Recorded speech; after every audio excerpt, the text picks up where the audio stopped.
Hello everyone. Again, welcome back to my YouTube channel. And today I'm shooting my new podcast, and it's my pleasure. Like I'm hosting very special guest, so-called Priyam K Blog, and his real name is Priyam Varsane. And थोड़ा सा बस बताऊंगा इनके बारे में.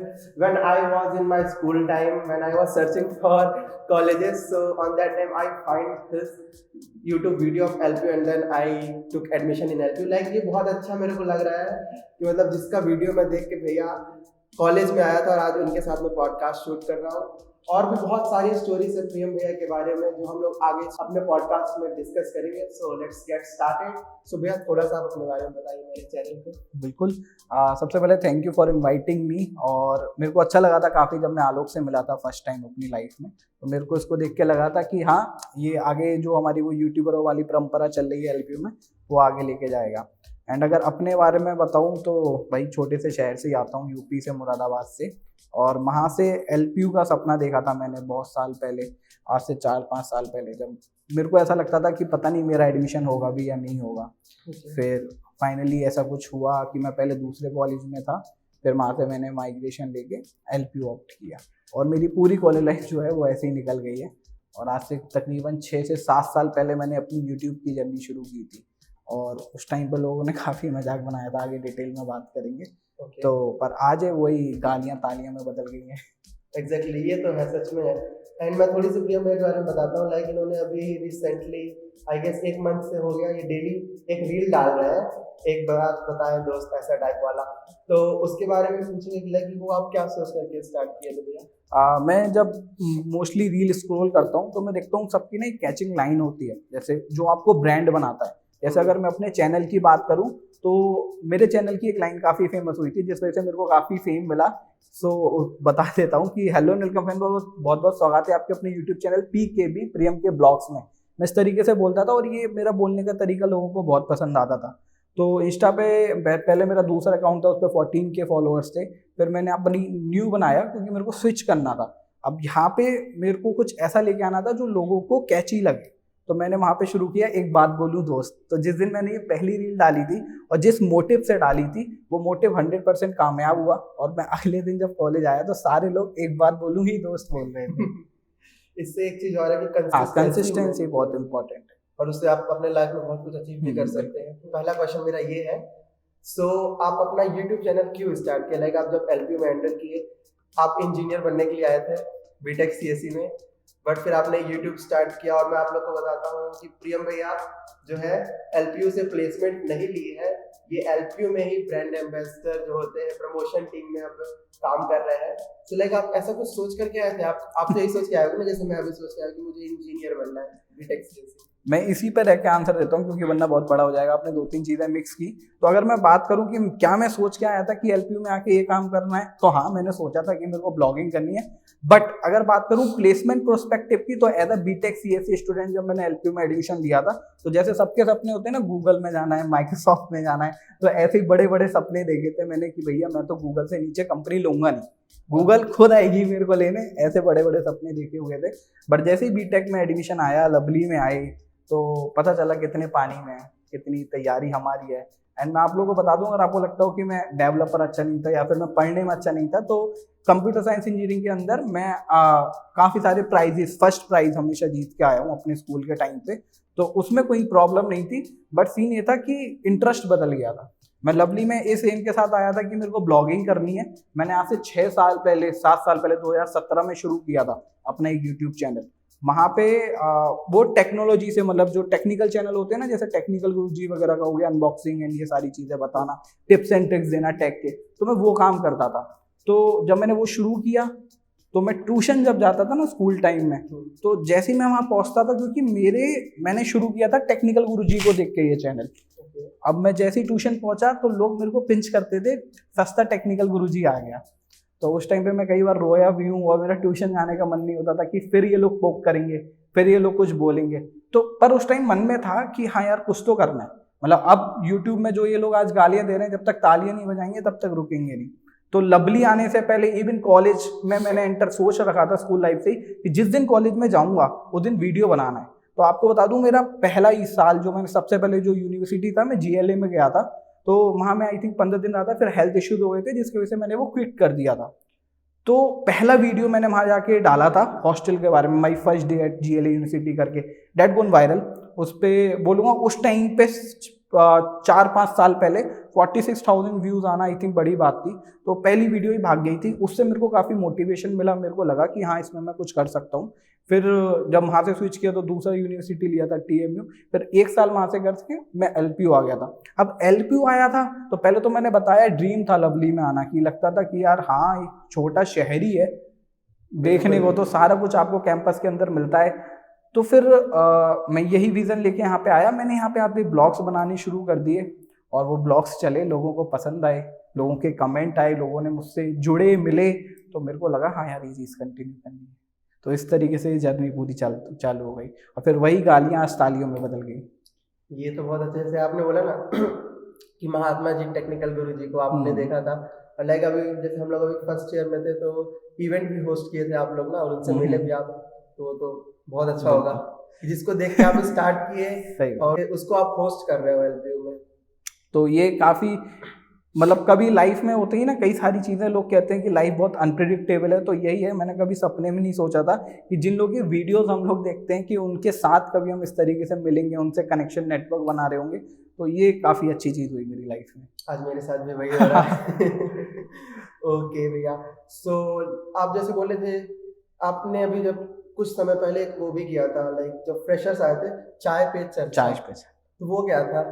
तो मैं बताता हूँ, काफ़ी सारे जब जूनियर्स आते हैं ना, फर्स्ट ईयर वाले फ्रेशर्स, तो वो इंटरेक्ट करना चाहते हैं क्योंकि उन्होंने मेरा चैनल देखा है। जैसे तुम भी आए होगे तो तुमने भी डेफिनेटली बोला भैया एक बार मिलते हैं, ठीक है।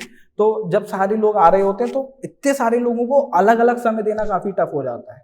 तो मैंने ये एक चीज़ इंट्रोड्यूस की थी कि चाय पे चर्चा करते हैं, जिसपे मेरे तरफ से चाय स्पॉन्सर रहेगी और थोड़ा एक क्राउड भी इकट्ठा हो जाएगा। प्लस जो फर्स्ट ईयर का बच्चा है ना, वो भी आपस में एक दूसरे को जानता नहीं है, तो वो आपस में थोड़ा कनेक्ट भी हो जाएंगे। काफ़ी सारे नंबर भी एक्सचेंज हुए। अब क्या हुआ कि जहाँ मैं एक एक को पकड़ के अलग अलग हर चीज़ का प्रॉब्लम सॉल्यूशन देता, मैं 100 लोगों के अलग अलग प्रॉब्लम्स थे और मैंने सबके सामने सबको मिलके उनके आंसर्स बताए। तो ये क्या हुआ, सबका बेनिफिट हो गया, प्लस एक थोड़ा एंजॉयमेंट भी हो गया। हमने गिटार वगैरह की व्यवस्था करी, हमने गाने वगैरह करे, तो जिससे माहौल बना काफ़ी अच्छा। और आई थिंक मेरे को लगता है लवली की हिस्ट्री में चीज़ पहली बार हुई होगी कि 150-200 लोग एक साथ इकट्ठे हुए थे किसी एक मीट में, जो कि LPU के स्टूडेंट ने ऑर्गेनाइज किया, और वो काफ़ी सक्सेसफुल था। मैंने सोचा नहीं था इतने लोग आएंगे, बट अनएक्सपेक्टेड था वो। इससे एक चीज़ और समझ आता है, नेटवर्किंग। तो मेरा नेक्स्ट क्वेश्चन नेटवर्किंग के ऊपर है कि नेटवर्किंग कितना इंपॉर्टेंट है कॉलेज लाइफ में, और एज अ यूट्यूबर कितना इंपॉर्टेंट है हम लोग के लिए? हाँ, इसका मैं आपको एक रेफरेंस देते हुए आंसर देता हूँ। काफ़ी सारे लोग बोलेंगे कि मेरी ज़िंदगी में तो इतने सारे लोग हैं जिनसे मैं कनेक्टेड हूँ, पर काम के टाइम पे कोई काम में नहीं आता। ये आप भी मानोगे कि आप जितने लोगों से मिले, मोस्टली लोग काम के टाइम पे अपना हाथ पीछे कर लेते हैं। घर वाले तो फिर नेटवर्किंग का फायदा क्या है, वो आज मैं आपको बता देता हूँ। जब आप पर्सनल लाइफ देखते हो ना और प्रोफेशनल लाइफ देखते हो, तो दोनों चीज़ें बहुत अलग हो जाती हैं। पर्सनल लाइफ में भले ही नेटवर्किंग काम ना आए, बट प्रोफेशनल लाइफ में बहुत काम आती है। और ये चीज़ आके मैंने लवली में ही सीखी, जब मैंने यहाँ पे इंटर्नशिप की और अब मैं अभी करेंटली जॉब कर रहा हूँ। तो मेरे को पता चला जितना बड़ा आपका नेटवर्क होगा ना, अगर आप सोशल मीडिया पे ग्रो करना चाहते हो तो वो बहुत बेनिफिट करता है। क्योंकि जैसे अगर मान लो मेरे 1 लाख फॉलोअर्स हैं, आपके 1000 फॉलोअर्स है, अगर मैंने आपकी एक पोस्ट पे कमेंट कर दिया या लाइक कर दिया, तो मेरी ऑडियंस तक आपकी पोस्ट पहुंच जाती है। इस तरीके से सोशल मीडिया वर्क करता है। एक तो आप देखो तो अगर ऑनलाइन इस तरीके से भी आपकी काफ़ी वो हो गई, प्लस आप जब उनसे कनेक्टेड होते हो, लोग देखते हैं कि हाँ आप लोग इतने बड़े बड़े लोगों के साथ जुड़े हुए हो, आपके फोटोज होते हैं, तो जो भी आपने सपने देखे हैं, जो भी आप काम करना चाहते हो ना, उसमें काफ़ी हेल्प हो जाती है। जैसे मान लो कि अगर हम एक एग्जाम्पल लें कि मान लो आपको बोट कंपनी में अपना कोई काम करवाना है, ठीक है, और आप ऑलरेडी अमन गुप्ता से मिले हुए हो, तो आपके पास वो फोटो है। जब आप वो फोटो के साथ उस कंपनी के अंदर एंटर करोगे ना, जी मेरा ये काम होना है और मैं अमन गुप्ता जी को जानता हूँ, तो आपका काम ये होगा। मेरे mind this is called networking. आपने अमन गुप्ता सर वाला वो आपने बोल ही दिया। लाइक मैंने आपका इंस्टाग्राम स्क्रॉल किया था, लाइक मैं जो भी गेस्ट को पहले बुलाता हूँ उनका इंस्टाग्राम, लिंक्डइन सब कुछ देखता हूँ। उसमें मैंने देखा कि बहुत अच्छे अच्छे जो इंडिया के माने जाने लोग हैं उनके साथ भी आपकी फोटो है, मिले हो आप, तो वो कैसी फीलिंग रहती है भैया? वो काफ़ी अमेजिंग फीलिंग है। और मतलब इससे मेरे को एक चीज़ और सीखने को मिली कि जो लोग हम वीडियो में, आप जैसे अभी मेरे को देख रहे हो ना, तो मैं आपको एक अलग इमेज से दिख रहा हूँ कि मैं इस तरीके से बोलता हूँ, इस तरीके से दिखता हूँ, बट हम उसे जब पर्सनल लाइफ में मिलोगे तो मैं काफ़ी अलग हूँगा। तो ये केस मैं आपको एक हाईलाइट करता हूँ। रणबीर अलावालिया, जिसको हम सब लोग देखते हैं, सुनते हैं। आज के बिल्कुल। टाइम पे हिंदुस्तान का, आई थिंक दुनिया का सबसे बड़ा पॉडकास्ट चैनल है उनका, और हिंदुस्तान में पॉडकास्ट शुरू करने वाला बंदा वही था। मैं तो डेली रात को सोने से पहले एक उनकी क्लिप जरूर देखता हूँ। और वो आजकल काफी ट्रोल भी हुए थे अपनी मीम को लेके, गर्दन वगैरह हिलाने को लेके। तो जब मैं उस बंदे से फर्स्ट टाइम मिला तो आई वॉज कम्प्लीटली शॉक कि मैं रणबीर अलावालिया से मिल रहा हूँ या किसी और से मिल रहा हूँ, because he was completely different personality जो हमको वीडियो में देखते हैं। काफ़ी डाउन टू अर्थ बंदा है और काफ़ी बढ़िया लगा मेरे को मिलके। तो ये चीज़ें समझ में आती हैं जब ऐसे लोगों से मिलते हैं, काफ़ी अच्छा लगता है कनेक्शन बॉन्ड बनाना। उनने मेरे को एक निकनेम भी दिया था, पीहू। जाते जाते मैं 3 दिन उनके साथ रहा था। तो ऐसे जब, और प्लस सीखने को बहुत कुछ मिलता है जब आप ऐसे लोगों के साथ बैठते हो ना, ऐसे अपने से उम्र से बड़े लोगों के साथ जो कामयाब हैं। हाँ। उम्र से बड़े तो वैसे भी होंगे जो गांजा वांजा फूक रहे होंगे, पर ऐसे लोगों के साथ आपको अपना जो सर्कल है वो अच्छा सेलेक्ट करना है। जब आप ऐसे लोगों के साथ बैठते हो तो बिजनेस आइडियाज, या फिर आप सीखते हो कि भाई कहाँ आप गलती कर रहे हो या उन्होंने कैसे बिजनेस किया था, क्योंकि बहुत सारी बातें होती है रास्ते में। तो वो जो सफर रहता है वो हमारा 2-3 घंटे का। सोचो ऐसे लोगों से लोग पैसे दे के अपॉइंटमेंट लेके मिलते हैं, उनके साथ हमें 2-3 घंटे ऐसे ही मिल जाते हैं। तो ये काफी अच्छा पॉइंट है। ओके, सो एक नेक्स्ट क्वेश्चन के ऊपर मैं मूव करता हूँ, जो कि यंगस्टर्स के लिए बहुत इंपॉर्टेंट है। जैसे अभी आपने अपने बात को बोला कि जो गाजा फूकते हैं ये वो, आप यूपी से बिलोंग करते हैं, मैं भी एमपी से बिलोंग करता हूँ। लाइक जो यूपी के और बिहार साइड के जो ज़्यादा यंगस्टर्स लोग हैं, वो ज़्यादा पढ़ाई लिखाई को, अपनी प्रोफेशनल लाइफ को छोड़ के वो गांजा नशे के उसमें रहते हैं। तो लाइक आप अपने घर परिवार में ऐसा बिल्कुल नहीं किए, मतलब आपकी फैमिली कितना प्राउड फील कर रही होगी और आपने क्या सोच करके मतलब इतना ग्रोथ हो किया, थोड़ा आप मुझे बताओगे? मैं इसका बताता हूँ, मैंने ना अपनी लाइफ का, जैसे स्कूल टाइम में रहते हैं तो स्कूल टाइम में हम लोग बिगड़ जाते हैं, तो आपका स्कूल का जर्नी कैसा था? आपको भी ऐसे दोस्त लोग मिले होंगे, ऑफ कोर्स मिलते हैं सबको, मेरे को भी मिले थे, बट नहीं, कुछ लोग होते हैं कि ऐसा काम नहीं करते हैं। उसके बारे में थोड़ा अगर मैं, अब आपने स्कूल का भी, मैं वो जिक्र छेड़ना नहीं चाह रहा था, जब आपने स्कूल का नाम ले लिया तो मैं स्कूल के बारे में भी बता देता हूँ कि मैं 9th क्लास तक ना एकदम जैसे गौ लड़का नहीं होता कि एक गाल पे चाटा मार दो तो दूसरा गाल आधा आगे कर दो कि भैया मार दो, लो तुम तो मार सकते हो मेरे को, मैं उस किस्म का इंसान था। पर मेरी लाइफ में कुछ चेंजेस एकदम से ऐसे आए कि मेरा जो सर्कल था वो सारा पूरा बदल गया, और सारे मतलब जितने हमारे शहर के गुंडे बदमाश थे, पर हाँ कुछ चीजें थी जो मेरे लाइफ में, हाँ लगे और मतलब खौफ हो गया था मेरे स्कूल में, किसी लड़के की मजाल नहीं थी कि मेरे आगे आके कुछ बोल दे। तो आप मेरे को इतने टाइम से जानते हो, बट आपको कभी ऐसा फील नहीं होगा मैं इस किस्म का बंदा हूँ, पर मैं बड़ा खूंखार बंदा हो गया था उस टाइम पे। पर हाँ, गलत हरकतें कभी नहीं की, जैसे दारू पीना, सिगरेट पीना, मसाला खाना, सिगरेट, मतलब इस तरीके का कोई भी गलत चीज मैंने आज तक अपनी जिंदगी में ना की है ना हाथ लगाई है।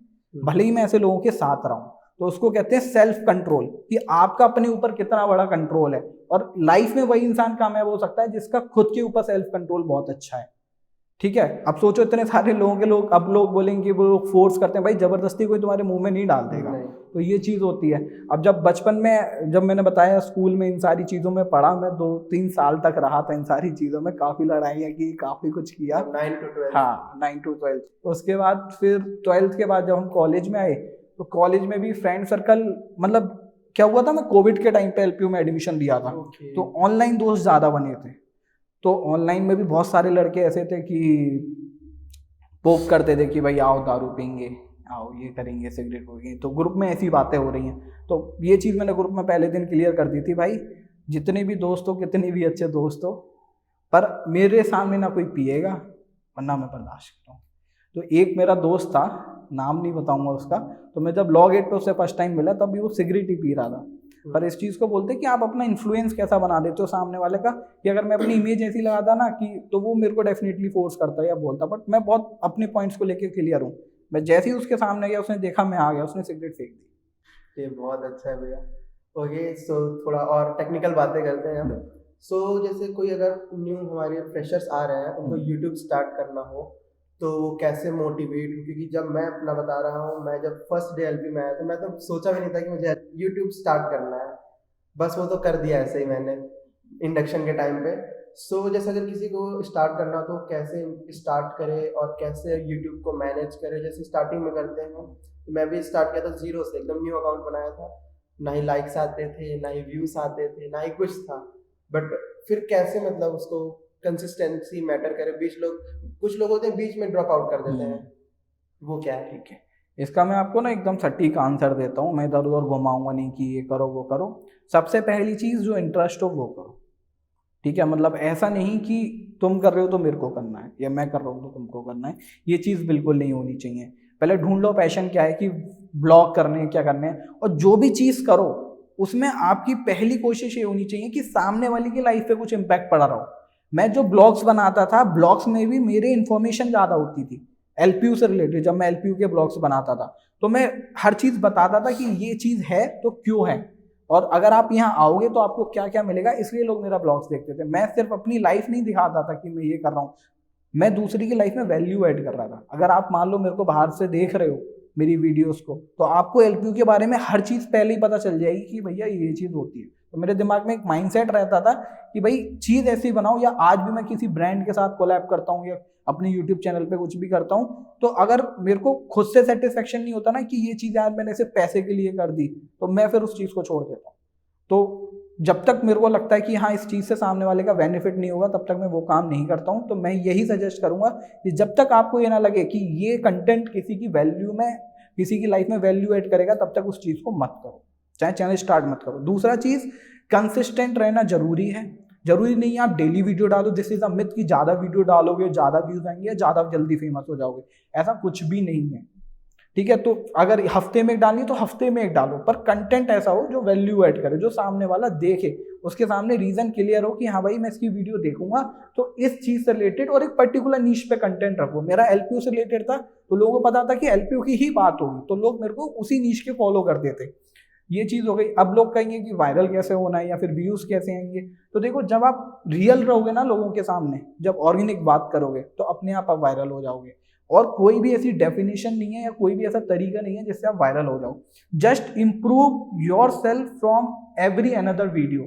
मैं क्या करता था खुद, कि मैंने आज एक वीडियो डाली, अगर मैंने आज एक ब्लॉग डाला, तो मैं जो कल डालूंगा वो ब्लॉग डालने से पहले, एडिट करने से पहले मैं खुद अपना वो ब्लॉग देखूंगा, और मैं ये ढूंढूंगा कि क्या कमी है, अगर मैं एज अ व्यूअर इसको देख रहा होता, कि मेरे को इम्प्रूव करना चाहिए, कि साउंड क्वालिटी अच्छी नहीं है, वीडियो क्वालिटी अच्छी नहीं है।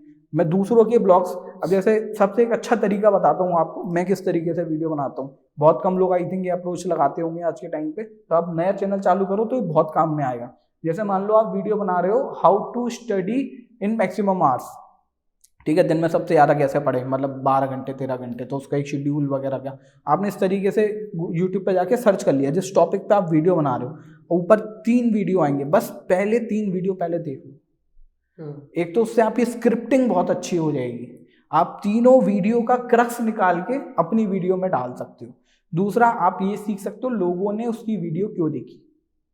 अब आप वो अपना पॉइंट भी ऐड करो उसमें, और देन वीडियो बनाओ, तो ये आपकी जो वीडियो आई वो फिर उस सब का क्रक्स आ गई। क्योंकि टॉप 3 पे जो वीडियोज आती हैं वो यूट्यूब रिकमेंड करता है, तो आपकी वीडियो तभी रिकमेंड होगी जब उससे कुछ प्लस होगी। आप हमेशा ये चीज़ याद रखना।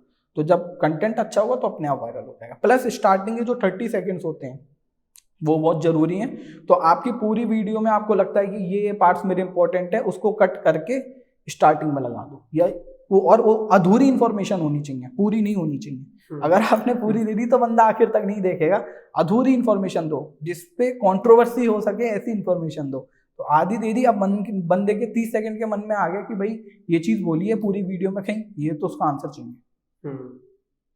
ओके, सो लाइक आप एडिटिंग खुद से करते थे? मैं एडिटिंग खुद से करता हूँ। कौन से ऐप्स यूज करते थे? मैं आज भी लोग कहते हैं ना कि अगर एडिटिंग अच्छी करनी है या कुछ यूट्यूब पे सक्सेसफुल होना है तो भैया मैक पे या फिर लैपटॉप से एडिटिंग करनी शुरू कर दो, तभी आप कामयाब हो सकते हो। ऐसा कुछ भी नहीं है। मैंने आज भी फ़ोन से एडिट करता हूँ।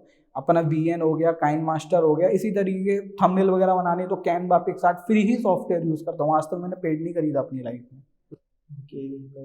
अच्छा भैया, जैसे आप यहाँ पे एलपीयू में इतना, मतलब एलपीयू का प्रमोशन क्यों करते हो? सब आपके सारे वीडियोस में मैंने कमेंट्स भी पढ़े हैं, ये तो हमेशा एलपीयू का प्रमोशन करते हैं। देखो इस चीज़ पे ना मैं बिल्कुल ओपन होकर आंसर देता हूँ, और तुमको लगेगा कि मैं दिल से आंसर दे रहा हूँ। एलपीयू ने ना कुछ भी कहो, मेरी लाइफ बदली, और मेरी नहीं, ना जाने कितने लोगों की लाइफ बदली है। तुमको भी पता है कि यहाँ से कितने बच्चे किस किस लेवल पर गए हैं। अगर हम यूट्यूब में भी बात करें तो यहाँ से और भी काफ़ी सारे इन्फ्लुएंसर बड़े बड़े बन के निकले, तो आज के टाइम पे लाइफ में बहुत अच्छा अर्न कर रहे हैं। तो मैं इस काबिल था नहीं जिस काबिल एलपीयू ने मेरे को बना दिया। भले मेहनत मैंने भी की, बट लोग ना जिस चीज़ को क्रेडिट नहीं देना चाहते, जिस चीज़ की वजह से वो हुआ। मैं आज भी बहुत सारे लोगों को जानता हूँ, भले ही एलपीयू से ही वो कमा रहे हैं, भले ही एलपीयू में रह के एलपीयू का ही चीज़ें दिखा के व्यूज़ कमा रहे हैं, पर उनको ये चीज़ बोलने में शर्म आएगी कि एलपीयू को क्रेडिट नहीं देना, जी मेरी मेहनत है। तो वो चीज़ है, मैंने एलपीयू को खुद पर्सनली देखा है, मेरे को एलपीयू का विज़न बहुत पसंद है। मतलब ये लोग बहुत ज़्यादा फ्यूचरिस्टिक हैं। मैं यहाँ पे जॉब कर रहा हूँ, मैं यहाँ काम कर रहा हूँ, मैं इनसे आई थिंक जब मैंने यहाँ पे एलपीयू में पहले दिन एडमिशन लिया था, मैं यहाँ एलपीयू में कदम रखा था ना, उस दिन से मैं कनेक्टेड हूँ। ये समझ लो कि हर लेवल पे, मतलब not as a student but यहाँ के स्टाफ वगैरह से, मैं हायर ऑथोरिटीज से जो यहाँ पे डीन वगैरह हैं, उसी दिन से कनेक्ट हो गया था विद इन अ वीक, जिस दिन मैंने यहाँ पंजाब में कदम रखा था। तो वो भी मेरे लिए लाइफ टर्निंग था। तो वो चीज़ मैंने देखी हुई है कि लोग सोचते क्या हैं। मतलब आप ट्रस्ट नहीं करोगे, हिंदुस्तान की जो यूनिवर्सिटीज़ अभी सोच नहीं सकती ना आने वाले 5 साल तक भी, वो आज लवली कर रहा है। उसकी तैयारी ऑलरेडी लवली में चल रही है या हो चुका है। इसलिए एलपीयू हिंदुस्तान में सबसे आगे है, था और रहेगा। अच्छा भैया, आपका चैनल कब मोनेटाइज हुआ था? मेरा चैनल लवली में मैं जब आया था, मैंने जो पहला वीडियो किया था यहाँ पे आगे के साथ, डेट वाज वायरल। हाँ, उनके साथ मैंने पॉडकास्ट किया था। उसी वीडियो से जो है मेरा चैनल मोनेटाइज हो गया। ग्रेट। तो मतलब स्टार्टिंग के ही कुछ वीडियोस थे, उसके बाद ही चैनल जल्दी मोनेटाइज हो गया। लवली आने के बाद बहुत जल्दी हो गया था। ओके भैया, सो लाइक मेरा नेक्स्ट क्वेश्चन है कि आपका अर्निंग कितना हुआ अभी तक? ये अगर आपको सही लगता है बता सकते हो आप। मैं अर्निंग का एक पॉइंट बता देता हूँ तुमको। मतलब मैं महीने का जितना एक एवरेज इंजीनियर कमाता है, उतना मैं जब मैं यहाँ लवली आया था उसके विद इन 6 मंथ के अंदर मैंने कमाना शुरू कर दिया था। अब एक एवरेज पैकेज लगा लो, क्या है उसका? एलपीयू का एवरेज पैकेज कितना है उतना मैं उस टाइम पे कमा रहा था, तो आज उससे डबल मान। Okay, I understand. एलपीयू का बीटेक सीएससी का एवरेज पैकेज जाके देख लेना। ओके, इसीलिए आपने इंजीनियरिंग छोड़ के हाँ ये चूज कर लिया। मैंने अगर इसकी मैं बात करूं तो मैंने अगेन यही बोलूँगा कि लाइफ में कभी नहीं सोचा था कि ये काम कर रहा हूँगा, क्योंकि पता ही नहीं था कि ये होता क्या है। मतलब अच्छा, आप ये एंजॉय कर रहे हो? बहुत ज़्यादा। हाँ। मतलब ये काम करने में मेरे पापा आज भी मेरे को जब भी फ़ोन पे बात होती है ना, क्योंकि यूपी से पंजाब बहुत दूर है और ट्रांसपोर्टेशन की बहुत प्रॉब्लम है, कोई भी डायरेक्ट ट्रेन या बस ऐसी नहीं है तो मुझे मेरे घर पहुँचा दे। तो जब भी पापा से बात होती है, पापा एक ही बात बोलते हैं, पंजाब छोड़ के कब आ रहा है। क्योंकि जो चीज़ अभी हम यहाँ पे कर रहे हैं वो कोई और अभी इतने अच्छे से इस्टेब्लिश नहीं है, मैं बोलूँगा, प्लेटफॉर्म जहाँ पे हम ये काम कर सकते हैं। तो एंजॉय तो बहुत कर रहा हूँ। मतलब आपके ब्लॉग्स देखते रहता हूँ, एंजॉयमेंट अच्छी चल रही है। अब छोड़ा, हाँ इसका आंसर अधूरा रह गया कि मैंने छोड़ा क्यों था बीटेक सीएससी। तो जैसे मैंने बोला भाई मैं कोडिंग में बहुत अच्छा था, फिर आप लोग बोलोगे भाई तू बेवकूफ़ है कि तू कोडिंग छोड़ के बड़े बड़े पैकेज छोड़ के ये काम कर रहा है। हाँ, मैंने आपका लिंक्डइन भी देखा था, उसमें आप स्टूडेंट प्लेसमेंट कोऑर्डिनेटर बोलते हैं। हाँ। तो वो कोऑर्डिनेशन ज्वाइन करना चाहिए स्टूडेंट्स को कि नहीं? लाइक इसमें फ्री में वो लोग काम करवाते हैं, बहुत ज़्यादा वर्कलोड रहता है, तो उससे पढ़ाई भी इफेक्ट होती है बच्चों की। मैं दोनों का आंसर दे देता हूँ। पिछले क्वेश्चन का भी अभी अधूरा रह गया था कि मैंने क्यों बीटेक सीएससी से प्लेसमेंट छोड़ के इन्फ्लुएंसर मार्केटिंग, या फिर बोलो आज इन्फ्लुएंसर मार्केटिंग की वर्ड है, अभी जो ऑडियंस देख रही होगी, हमें सुन रही होगी, आई एम श्योर 99% लोगों को नहीं पता आज के टाइम पे इन्फ्लुएंसर मार्केटिंग क्या होता है। But this is the future of marketing. मतलब डिजिटल मार्केटिंग आप एक तरफ कर दो, जबकि इन्फ्लुएंसर मार्केटिंग एक पार्ट है डिजिटल मार्केटिंग का, और इन्फ्लुएंसर मार्केटिंग एक तरफ कर दो। यानी डिजिटल मार्केटिंग अंदर जितनी भी आती हैं, जैसे आप न्यूज़पेपर ऐड मान लो, टीवी ऐड मान लो, जितने भी तरीके के एडवर्टाइजमेंट हो वो आप एक तरफ रख दो, और influencer marketing, this is the future of marketing. कल को इतना रैपिडली ये चीज़ चेंज हो रही है। आप देखो आज लोग न्यूज़पेपर में नहीं, इन्फ्लुएंसर पहले पकड़ते, क्योंकि हर किसी के हाथ में फ़ोन है, सोशल मीडिया है, इंस्टाग्राम है, यूट्यूब है, फेसबुक है, तो बंदा उस पर ज़्यादा ट्रस्ट कर रहा है जिसको वो ज़्यादा सुन रहा है। आज टीवी बहुत कम घर में चलती है, मेरे घर में भले ही नई टीवी लगी है बट आज भी कोई देखता नहीं है उसको, वो ऐसी ही रखी है बंदा, क्योंकि फ़ोन में ज़्यादा इंगेज्ड है। तो मार्केटिंग के तरीके बदल चुके हैं और लोग अभी समझ नहीं पा रहे हैं इन्फ्लुएंसर मार्केटिंग की पावर को। वो धीरे धीरे स्विच कर रहे हैं, सारे यूनिवर्सिटीज़, कंपनीज, ब्रांड्स वगैरह। अब देखो शार्क टैंक क्या है, एक तरीके से इन्फ्लुएंसर मार्केटिंग है। अश्नीर ग्रोवर का ये स्टेटमेंट था खुद कि जितना मैंने कंपनी में इतने साल रिगड़ के नहीं कमाया था, मैं ये इन्फ्लुएंसर मार्केटिंग करके महीनों में कमा ले रहा हूँ। तो कुछ तो बात होगी, अब बात करें अगर हम एसपीसी की, तो यहाँ पे एक सेल चलता है स्टूडेंट प्लेसमेंट कोऑर्डिनेटर, प्लेसमेंट के अंडर में है। तो वहाँ पे क्या होता है, बच्चे सारी चीज़ें कंडक्ट करते हैं कि जब कोई कंपनी आएगी तो उनके सभी लोगों के साथ, मैनेजिंग डायरेक्टर जो भी आता है उनके साथ कोऑर्डिनेट करना है, आपको सारी चीज़ें करनी है, बच्चों को असिस्ट करना है, बच्चों को प्रेशर फील नहीं होना चाहिए, ये चीज़ आपको ध्यान रखनी है, कोई चीटिंग ना करे, सारे पेपर करवाने हैं, मतलब बच्चों के और जो वहाँ का स्टाफ आया है कंपनी का उनके बीच में कोऑर्डिनेट करना है आपको, कौन सिलेक्ट हुआ कौन नहीं हुआ, किस राउंड में किसको बाहर कर दिया, ये सारी चीज़ें आप बताओगे। तो ये मेरे साथ हुआ था एक बार, वो अभी आगे बताता हूँ, पहले एसपीसी का बता देता हूँ। आपने कहा था लोगों को करना चाहिए या नहीं करना चाहिए, तो इस पे मेरा जवाब ये है कि सब कुछ जो फ्री में हो रहा है वो नहीं करना चाहिए, पर कुछ जो आपके काम का है वो करना चाहिए।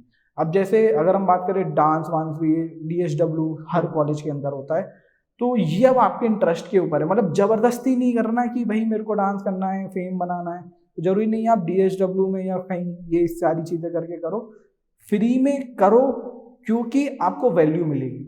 अगर मैं एसपीसी की बात करूं, स्टूडेंट प्लेसमेंट कोऑर्डिनेटर की, तो इसने मेरी लाइफ में बहुत वैल्यू ऐड की थी, क्योंकि मेरे को काफ़ी कुछ सीखने को मिला, कंपनी कौन कौन से क्वेश्चन राउंड करवाती है, क्योंकि पेपर भी हम ही डिस्ट्रीब्यूट करते थे। तो पेपर पहले ही हमारे पास होता था, तो हम देख लेते थे, मतलब जब डिस्ट्रीब्यूट होना था कंपनी वालों के साथ जान पहचान हो जाती थी कि भाई अगर मान लो कोई कंपनी आई है, तो अगर हम हर 2-3 साल तक रहे, अगर हमने फर्स्ट ईयर में सेकंड ईयर में ज्वाइन कर लिया, तो आखिर तक आप उनके नंबर एक्सचेंज कर सकते हो कंपनी वालों के, आप उनसे बॉन्ड बनाओ, आप यही तो नेटवर्किंग है। तो ये चीज़ें हमको कॉलेज लाइफ से स्टार्टिंग से सीखती हुई चलनी है, ये बहुत ज़्यादा ज़रूरी है। और आपको अगर कनेक्शन बनाने आते हैं ना, तो आप लाइफ में फोड़ोगे ही फोड़ोगे। ये तो है लिटरली, क्योंकि मैं भी यही सोच करके पॉडकास्ट स्टार्ट किया था। ओके, सो भैया लाइक अभी आप एक और क्वेश्चन का रिप्लाई कीजिए मेरे को, कि जो आपकी पर्सनल लाइफ के ऊपर है। सो लाइक आप भी यंगस्टर ही हो, तो मतलब अभी क्या, मतलब आपकी कोई गर्लफ्रेंड वगैरह है? सीरियसली आप कैमरा के सामने बोल रहे हो? बिल्कुल है, क्योंकि मेरे घर पे पता है। अच्छा, और दुनिया क्या सोचती है मुझे इससे फर्क नहीं पड़ता। Okay, nice. ओके, सो मतलब क्या आपका शादी वगैरह का कुछ प्लान है अभी? बिल्कुल अभी नहीं है, बट हाँ 5-6 साल है अभी, समय लगेगा। ओके, समझ गया। सो लाइक अभी आपका फ्यूचर गोल क्या है भैया? लाइक आपकी लाइफ तो सेट बढ़िया, पैसे की कोई कमी नहीं, लाइफ पार्टनर भी है, फैमिली से बहुत रिस्पेक्ट मिल रहा होगा, प्यार मिल रहा होगा, लाइक आप कितना फैमिली को सपोर्ट किए अपने अर्ली स्टेज से, तो अब आपका फ्यूचर गोल क्या है? मैं आपको अगर फैमिली का बताऊं तो मतलब मैं इतनी अच्छी फैमिली से आता हूं, अगर आपको सीरियसली बताऊं जनरली मेरे को कभी लाइफ में कुछ करने की ज़रूरत नहीं है। मैं अपने पापा का ही बिजनेस आराम से ज्वाइन कर सकता था, 4 साल मजे भी मार सकता था बीटेक में, मेरे को कोई ज़रूरत नहीं पड़ी। आज भी पापा बोलते कि पैसे चाहिए हो तो बता दे, एक्स्ट्रा काम मत कर, कुछ मत कर, या ये कर रहा है वो कर रहा है। मैं बताता हूँ ना कि कभी कभी मैं ये कर रहा हूँ, यहाँ जा रहा हूँ, क्यों जा रहा है, बता कितने चाहिए, भेज देते हैं। तो मैंने जब यहाँ पे आई थिंक LPU के बीटेक में फाइनल ईयर के बाद से अपने घर से 1 रुपया नहीं लिया है। मैंने जब अपना स्टार्टअप भी किया था तब भी घर से 1 पैसा नहीं लिया था, मेरे बचपन से लेके जितनी भी सेविंग्स थी वो लगाया, उसी से कमाया और उसी को आगे ग्रो किया। तो ये चीज़ मैं बहुत प्राउडली कह सकता हूँ कि हाँ मैं बहुत जल्दी इंडिपेंडेंट हो गया था, और मेरे अंदर एक वो भी थी कि हाँ मेरे को अपने भाई से पहले इंडिपेंडेंट होना है। मगर अपने भाई के बारे में बताऊँ, इज अ चार्टेड अकाउंटेंट, और लोग सोचते हैं चार्टेड अकाउंटेंट की सैलरी बहुत अच्छी होती है, तो आर्टिकलशिप पे ना मतलब तकरीबन उनको जो भी मिला था, आपको पता ही होगा, आर्टिकलशिप पे आप देख लेना। तो मेरा ये सपना था कि मैं अपने भाई से, मेरा भाई मुझसे 2 साल बड़ा है, उससे पहले कमाना है, उससे ज़्यादा कमाना है, पहले कमाना नहीं ज़्यादा कमाना इज़ इम्पॉर्टेंट। तो बचपन से ये चीज़ थी मेरे अंदर, और ये हुई भी, क्योंकि मेरा मानना है मैनिफेस्टेशन, बहुत लोग बिलीव करते हैं बहुत लोग नहीं करते हैं, पर मैं स्ट्रांगली बिलीव करता हूँ। मैंने आज तक अपनी लाइफ में जो चीज़ मैनिफेस्ट की है वो हो गया है। तो मेरे को नहीं पता था कि कैसे कमाऊंगा, क्या करूंगा।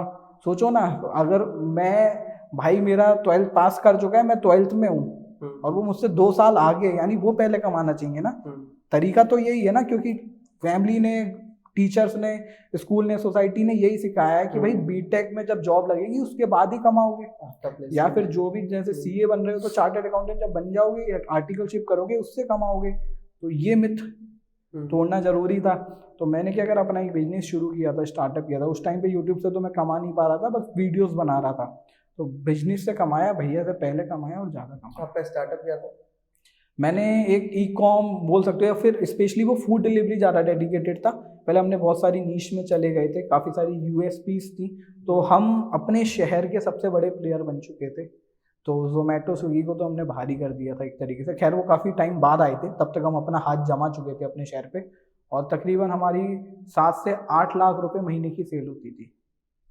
तो हमारे अंडर में कम से कम 8 से 10 लड़के काम करते थे जो डिलीवरी बॉय थे। एक हमने मैनेजर रखा हुआ था, एक हमने कैशियर रखा हुआ था, और ये मैं बात कर रहा हूँ जब मैं स्कूल में था। अभी आप आने वाले 5 साल में क्या करोगे? अब एक चीज़, अब लोग बोलेंगे कि बहुत आसान रहा होगा, भाई फैमिली पैसे वाली थी। मैंने घर से 1 रुपया नहीं लिया था, एंड घर पे बताया भी तब था कि मेरा बिजनेस शुरू हो रहा है जिस दिन लॉन्च था, क्योंकि उस दिन मैंने अपने शहर के अंदर फ्लैक्स और बैनर लगवा दिए थे। मैंने कहा अगर पिताजी बाहर गए और उन्होंने मेरा नंबर देख लिया तो जूते बहुत पड़ेंगे, तो पहले ही बता दो। तो पापा फैक्ट्री जा रहे थे, फैक्ट्री जाने से मैंने पहले पापा को बैठाला, मैंने बताया ये कर रहा हूँ। पापा की पहले शब्द ये थे कि बंद कर दे, करना मत, साफ मना कर दिया था पापा ने मेरे। पापा को मतलब ये होता है ना कि घर वाले ना बहुत पॉजिटिव होते हैं अपने बच्चों को लेके, कि कहीं गलत जगह ना चले हैं या पैसा डुबो ना दें, या अभी उनको नहीं पता ना मैं किस लेवल का सोच रहा हूँ। वो अभी बच्चा समझते थे मेरे को उस टाइम पे, बट मेरा माइंडसेट क्लियर था मेरे को क्या करना है। वो थोड़े से पॉजिटिव रहते हैं, डरते हैं कि बच्चा कहीं गलत चीज़ों में ना चले जाए, पढ़ाई से डिस्ट्रैक्ट ना हो जाए। पर मेरे को इन सब चीज़ों से बहुत ऊपर जाना था, इसलिए मैंने बताया नहीं घर पे आखिरी पल तक। मेरे भाई को पता था, मेरा भाई बहुत सपोर्ट करता है मेरे को मेरी लाइफ में। तो उसका बहुत मेजर रोल रहा है, उसने जहाँ जहाँ मेरे को जरूरत थी सपोर्ट की, कि घर वालों से लड़ना या बात करनी तो वो कर देता था। आज भी मेरे को कुछ करना होता है ऐसा कि मैं चीज़ें करता रहता हूँ। आज भी मेरे घर वाले वापस से जब मैं बिजनेस शुरू करने की बात करता हूँ तो बोलते हैं कि मना कर देते हैं साफ, तो बट मेरे को पता है मुझे करना है, तो कुछ टाइम समय देख के मैं करूँगा। Okay, so like after 5 years आप यहाँ एलपी में रहोगे कि एलपी से कहीं दूर जाके कुछ और करोगे? नहीं देखो, थोड़ा सा घर तो हमें अपना भी बसाना है। हाँ। तो लवली में रहे हैं, लवली से बहुत कुछ सीखा है, बट लाइफ में ग्रो करते रहना भी बहुत ज़रूरी है। एग्जैक्टली। तो अगले 1 से 2 साल में शायद लवली का पार्ट नहीं रहेंगे, बट लवली को कभी भूलेंगे नहीं, क्योंकि यहाँ से सीखा है, यहाँ से बहुत कुछ लिया है, तो वापस भी देंगे। तो जहाँ भी रहेंगे एलपीयू से कनेक्टेड ही रहेंगे। कि बहुत अच्छा, लाइक आप इतने डाउन टू अर्थ है। लाइक हाँ, मतलब अगर किसी से कुछ सीख रहे हैं तो उसको मतलब वो रहना चाहिए ऐसा। कुछ लोग होते हैं कि बस सीखते हैं, काम निकालते हैं, बाय बाय डाटा। ओके भैया, सो अब मेरे माइंड में एक और क्वेश्चन आ रहा है कि लाइक जैसे यूट्यूब अपन लोग स्टार्ट करते हैं तो ज़्यादा व्यूज़ पाने के लिए गूगल एड्स लगाना चाहिए कि नहीं? ये बहुत अच्छा सवाल पूछा आपने। तो गूगल एड्स लगाते हैं या नहीं, इसके ना 2 टुकड़ों में आंसर दूंगा। हाँ, अगर गूगल एड्स नहीं लगाएंगे तो फिर पैसे नहीं आएंगे मेरे हिसाब मैं से। दोनों तरीके से आंसर दे देता हूँ आपको कि गूगल एड्स क्यों लगाने चाहिए और क्यों नहीं लगाने चाहिए। जब मैं इन्फ्लुएंसर मार्केटिंग में काम कर रहा हूँ तो मैं अब समझा देता हूँ, यहाँ पे मुझे समझाने की जरूरत पड़ेगी इन्फ्लुएंसर मार्केटिंग होती क्या है। जैसे मान लो किसी भी बड़े यूट्यूबर को आप लोग देखते हो तो बीच में वो किसी कंपनी के बारे में बता रहे होते हैं, डेट्स कॉल्ड है इन्फ्लुएंसर मार्केटिंग। एक इन्फ्लुएंसर है, वो आपका एडवर्टाइजमेंट करा और उसका वो काफ़ी अच्छी कॉस्ट ले लेता है। हाँ, मैं ये क्वेश्चन पूछने ही वाला था कि लाइक कैसे अब, और अप्रोच भी कैसे करते हो, जो ऐड हम लोग करते हैं तो कैसे अप्रोच किया जाता है? डिपेंड करता है कि उसके फॉलोअर्स कितने। अभी इसको आगे आंसर करता हूँ, पहले इसका आंसर दे देता हूँ, ठीक है, कि ऐड लगानी चाहिए या नहीं।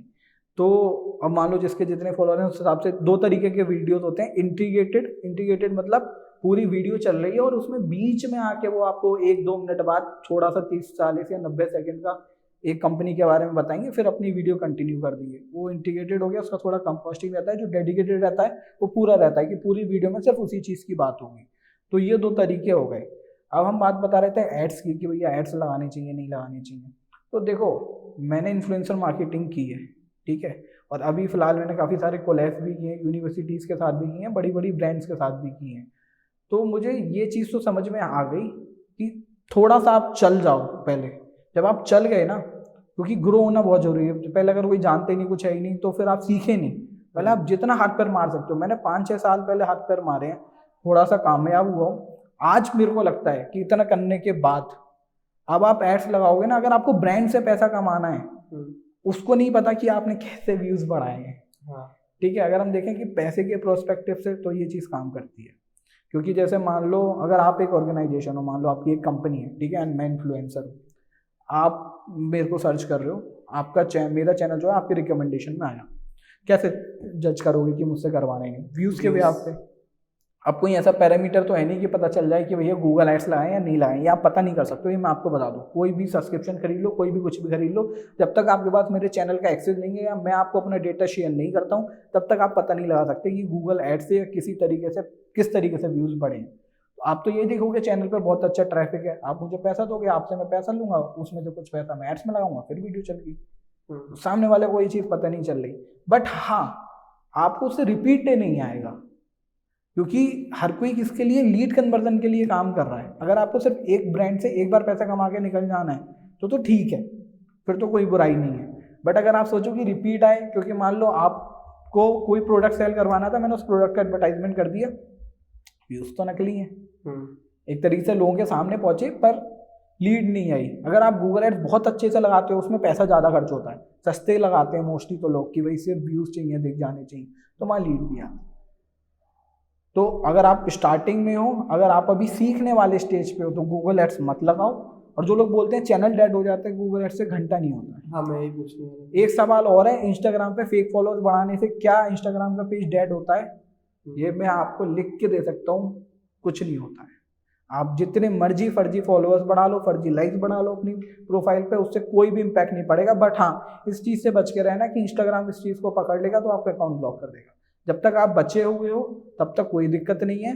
जो रील आपकी चलनी है या जो कंटेंट आपका वायरल होना है वो होगा ही होगा, चाहे आपने अपने प्लेटफॉर्म पे नकली व्यूज, लाइक्स, फॉलोअर्स बढ़ाए हैं या नहीं बढ़ाए हैं, वो डिपेंड करेगा आपके कंटेंट के ऊपर। उसके इन सब चीज़ों से कोई लेना देना नहीं है। ओके, समझ गया। क्योंकि मैंने ये सारी चीज़ें बहुत की हैं, बहुत एक्सपेरिमेंट की हैं अपनी लाइफ में।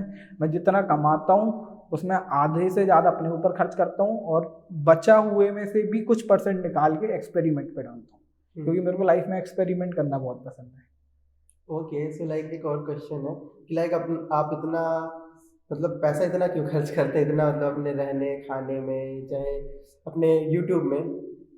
अब इसके पीछे मैं एक रीज़न बताता हूँ। मैंने ना बचपन से एक लाइन मेरे दिमाग में बैठी हुई थी कि पैसे से पैसा बनता है, और मैंने बहुत सारी वेब सीरीज़ भी देखी, तो उससे यही समझ में आया कि जब आप अपने ऊपर खर्च करते हो तो एक तो आपका एनवायरनमेंट थोड़ा सा हैप्पी हो जाता है, आप खुश रहते हो। क्योंकि आप देख लेना कि कभी आपको सिर में दर्द हो रहा हो ना, या फिर आपका मन ना लग रहा हो, आप दोस्त के साथ चिल कर आओ, खाना पीना खाया हो, मस्त बढ़िया जगह जाके आपका मूड फ्रेश हो जाता है। ये तो खुद को मोटिवेट कैसे रखोगे? क्योंकि अगर मैंने अपने ऊपर खर्च ही नहीं किया ना, मैंने पैसा कमा लिया, तो मुझे लगेगा इसका क्या ही फायदा हो रहा है, ये तो रखा हुआ है। मेरे और मेरे भाई की मेंटेलिटी इस चीज़ में बहुत अलग है।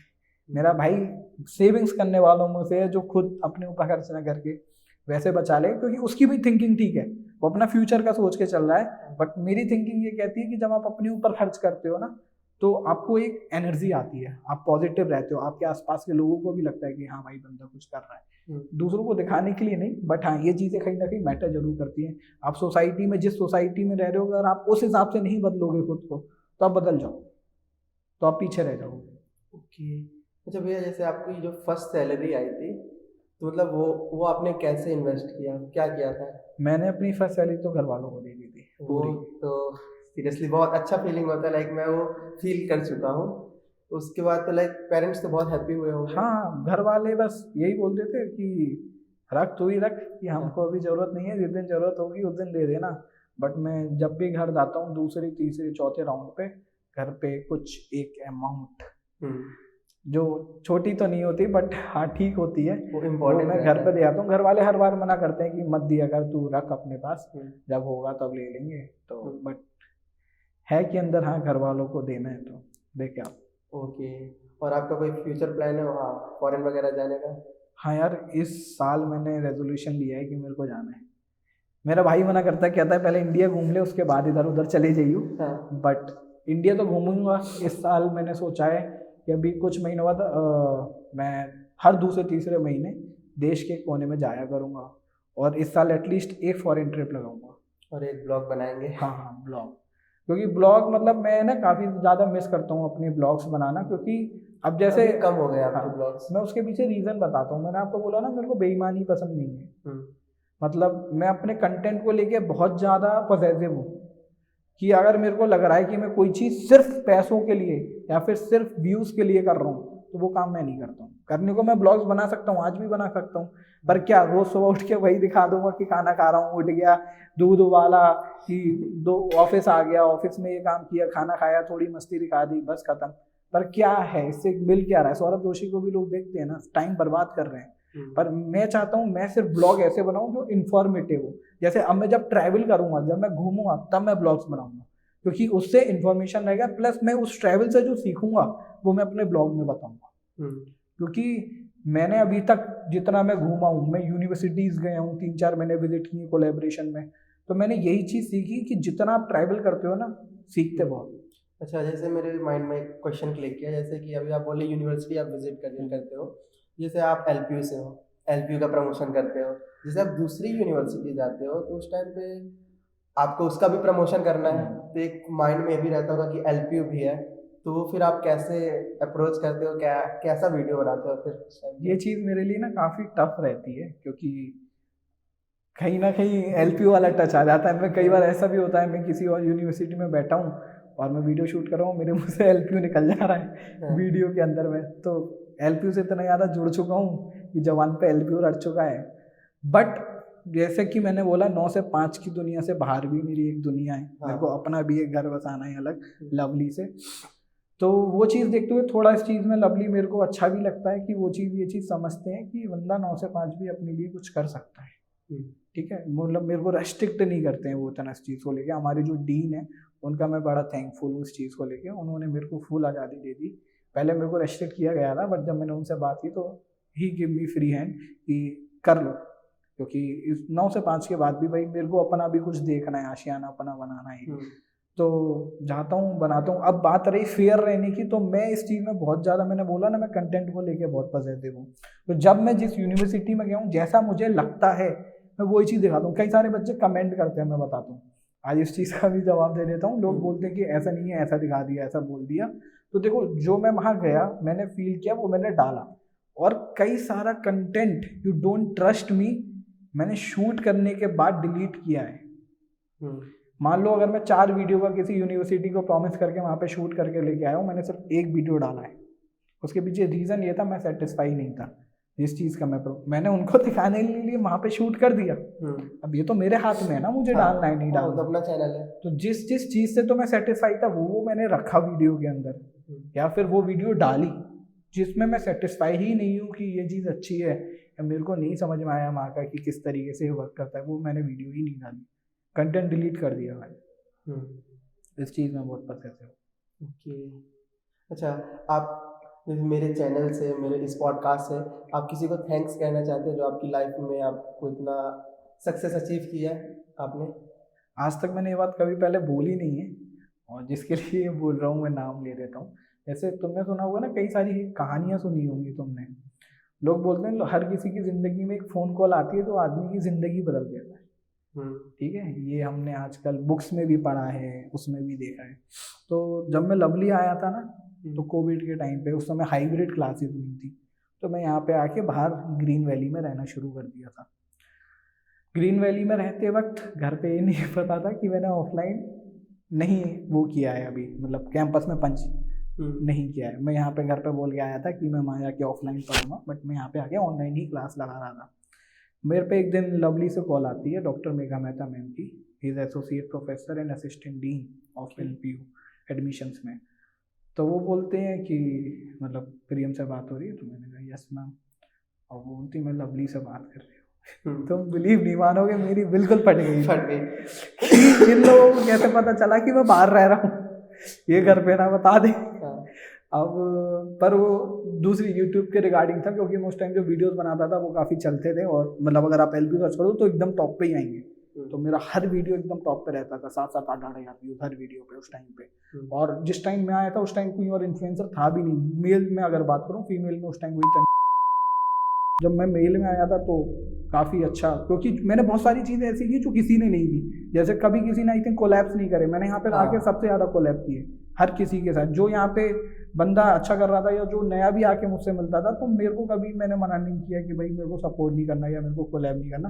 मैंने खुद लोगों को ढूंढा, खुद कोलैब्स किए लोगों को बुला बुला के, और सबके चैनल्स ग्रो भी हुए मेरे साथ में। एग्जैक्टली, कोलेब्रेशन से बहुत अच्छा बहुत growth फर्क होता पड़ता है। अपना तो रीच आ ही रहा, अपना नेटवर्क से आ रहा है, बट उनके नेटवर्क से भी आ रहा है। तो अब जब उनका कॉल आया तो उनका पर्पस कुछ और था, वीडियो से रिलेटेड था, तो फिर उन्होंने मेरे को बुलाया।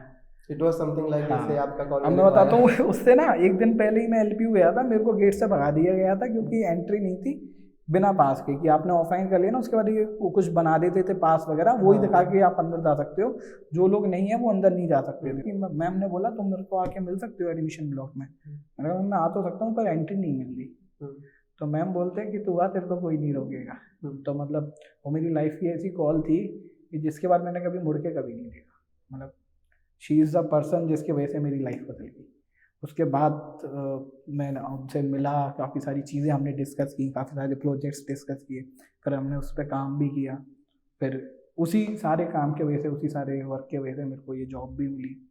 तो फिर चलता गया, फिर कभी मुड़ा ही नहीं, कभी देखा ही नहीं कि होता क्या है मुड़ना या पीछे देखना, कभी नीचे नहीं गिरा। तो हर चीज़ में सपोर्ट करने के लिए वो रहती थी। कोई भी दिक्कत हो गई, एक टाइम पे अभी अमेज़ॉन आई थी हमारे उस टाइम पे, तो कोई वेबिनार हुआ था उनका, हमें पता ही नहीं चला था, तो एलपीयू ने सबके यूएस ब्लॉक कर दिए थे। तो कहते ना जान पहचान नेटवर्क, तो मैम से नेटवर्क ही था मेरा, और कुछ तो था ही नहीं, बाकी बॉन्ड अच्छा था क्योंकि वो आपको आना चाहिए बनाना। तो मैंने बॉन्ड अच्छा बनाया था, तो मेरे सारे काम डब्ल्यू के हो जाते थे अच्छे। जिस गेट से उस टाइम पे एंट्रीज अलाउड नहीं थी, मैं उस गेट से आता था। तो बहुत सारी चीज़ें मैंने अपनी लाइफ में ऐसी की हैं कि मेरे को लगता है कि मेरे अलावा कोई नहीं कर सकता। ओके ओके भैया, सो अब इसको रैप अप करते हैं। तो आप कुछ, जैसे मैं कल एक पॉडकास्ट शूट किया था, उसमें भी मैंने एक क्वेश्चन पूछा था, जैसे आप हमारे मेरे पॉडकास्ट से अपने फैमिली को कुछ मैसेज देना चाहते हैं? मैं यही बोलूँगा, देखो बच्चे ना कभी अपने माँ बाप से बोल नहीं पाते कि वो उनसे कितना प्यार करते हैं, तो मेरा लाइफ का सपना ही यही है कि उन्होंने जितना मेरे को दिया है ना, उससे जितना गुना ज़्यादा मैं उन्हें दे सकता हूँ उतना दूंगा। मतलब लाइफ में कभी अकेला नहीं छोड़ूंगा उनको। और ऑब्वियसली प्यार तो हम सब करते ही अपने घर वालों से, और जो उनके जितने सपने हैं, मतलब उनको कभी मैंने बताया नहीं, और आज बताता हूँ कि मेरा लाइफ का विज़न ही यही है कि मेरे को उनका हर एक सपना पूरा करना है। यही होना चाहिए हर बच्चे का, बस यही है। अभी पॉडकास्ट हम लोग जब अपलोड होगा वो देखेंगे तो उन्हें अच्छा लगेगा। बिल्कुल। ओके, थैंक यू भैया। और आप कुछ मेरे को मैसेज देना चाहते हैं जो मैं अपने आप को और इम्प्रूव करूँ, और क्या मुझे सीखना चाहिए, थोड़ा आप मुझे प्लीज़ गाइड करें। मैं तुमको पहले भी तुम मुझसे काफ़ी बार मिले हो, एक ही चीज़ वही सजेस्ट करूँगा कि अपनी पुरानी वीडियोस ज़रूर देखो, उससे क्या इम्प्रूव कर सकते हो, जैसे क्वालिटी हो गया या स्टेबलाइजेशन हो गया, वॉइस हो गई, वो चीज़ें बहुत ज़्यादा ज़रूरी हैं। प्लस उस लैंग्वेज का ज़्यादा यूज़ करो जो तुम पे अच्छे से आती है, जो तुम्हारी मदर टंग है। Don't try to be fake, और डोंट ट्राई टू बी मतलब कि जो तुम नहीं हो, don't try to be pretend to be like that. मतलब अगर तुमको इंग्लिश तुम्हारी एकदम अगर फ्रिक्वेंट है, अच्छी है, तो अभी देखो जो ऑडियंस तुम्हें देख रही है ना, वो अगर तुम्हारी इंग्लिश खराब सुनेगी तो तुम्हें पसंद नहीं करेगी। एग्जैक्टली, ठीक है, तो तुम्हें पता है हिंदी तो मैं अच्छी बोल लेता हूँ, हिंदी बोलो, प्रॉपर हिंदी बोलो, पर अगर तुम्हें इंग्लिश इंप्रूव करनी है तो वीडियोस के थ्रू नहीं। जैसे तुम मुझसे अकेले में मिल रहे तब इंग्लिश में बात कर लो, पर ये भी बहुत ज़्यादा ज़रूरी है कि कब किससे किस तरीके से बात करनी, वो भी बहुत इंपॉर्टेंट है। कि कोई तुमसे अगर इंग्लिश में बात करे तो इंग्लिश में करो, पर दोस्त से किसी से बात कर रहे हो तो कोई दोस्त ऐसा बना लो, गर्लफ्रेंड ऐसी बना लो, उससे इंग्लिश में बातें करो। उससे अच्छा तो इंग्लिश सीखने का तरीका ही नहीं है। वहाँ टूटी फूटी कोई जज करने वाला नहीं है वहाँ तुम्हें, ठीक है। बट आप जब पब्लिक में जो चीज़ सोशल मीडिया पे जा रही है ना, वो बहुत सेंसिटिव चीज़ होती है, तो वहाँ आपका हर एक वर्ड, ये चीज़ तो मैंने देखा है, मेरे साथ एक बहुत गंदा इंसिडेंट भी हुआ था, ज़्यादा डिटेल में नहीं जाऊँगा, मेरे मुंह से कुछ निकल गया था या फिर मैंने किसी चीज़ के बारे में कुछ बोल दिया था, तो वो ना आँख की तरह फैलती है। तो आपकी हर एक चीज़ नोटिस होती है। मैंने आपको अकेले में कुछ बोल दिया ना, उसका कोई प्रूफ नहीं है, पर मैंने जो सोशल मीडिया पे बोल के डाल दिया वो लाइफ टाइम एवरग्रीन हो गया। किसी ने उसको डाउनलोड कर लिया, कुछ भी कर लिया, तो आपके मुंह से शब्द निकल चुके हैं। तो आपके शब्दों की बहुत अहमियत है। तो आप वही बोलो, आप वही लैंग्वेज इस्तेमाल करो जिसमें आप एकदम कॉन्फिडेंट हो, क्योंकि कॉन्फिडेंस बहुत आदमी को पसंद है। पर मैं अगर ऐसे करके पूरा पॉडकास्ट दे देता तो मेरे को लगता है कोई नहीं सुनता। तो आपके आवाज़, वॉइस मॉड्यूलेशन वो लैंग्वेज में कॉन्फिडेंस बहुत जरूरी है। अगर मैं जैसे बोल दूं, जैसे तुम इंग्लिश में, मैं भी इंग्लिश में आंसर देने लग जाऊं, तो मेरे को पता है मेरी इंग्लिश इतनी अच्छी नहीं है, हाँ, पर अगर किसी से डील करनी है तो बेकार भी नहीं है। पर हाँ, इतना नहीं था, अगर मैं ऑनेस्टली बताऊं कि पूरा पॉडकास्ट में इंग्लिश में दे रहा था, मैं भैया साफ बोल देता कि तुम भले इंग्लिश में क्वेश्चन पूछो, मैं हिंदी में आंसर दूंगा, क्योंकि मजा हिंदी में ही आता है। हाँ, ये तो वो चीज़ है। Okay, thank you so much, Vijay. And yeah, this was all about this podcast. This was particularly on Priyam Bhaiya की लाइफ स्टोरी। सो अगर हम लोग को टाइम मिलता है, भैया को अगर टाइम मिलता है, तो एक हम लोग पॉडकास्ट जरूर करेंगे भैया इन्फ्लुएंस मार्केटिंग के ऊपर। Done done done. ओके, सो या फिर हम पूरा उसको मार्केटिंग के ऊपर रख सकते हैं। हाँ। तो उसमें ना मुझसे बहुत सारे डिटेल में सवाल पूछ सकते हो। ओके, श्योर भैया, अपन नेक्स्ट टाइम जरूर कोलैबोरेट करेंगे। And so guys, thank you ये पॉडकास्ट देखने के लिए, and please press the bell icon. Comment करके जरूर बताएं कैसा ये पॉडकास्ट लगा, लाइक करें, सब्सक्राइब करें, एंड डू फॉलो प्रियम के ब्लॉग्स। मैं भैया का लिंक डिस्क्रिप्शन में डाल दूंगा, एंड या लिंक्डइन का भी मैं लिंक डाल दूंगा। And thank you so much guys, and thank you so much. Do like, share, comment and subscribe to Alok Pandey, यही है ना चैनल का नाम? Alok Pandey. Yo, thank you.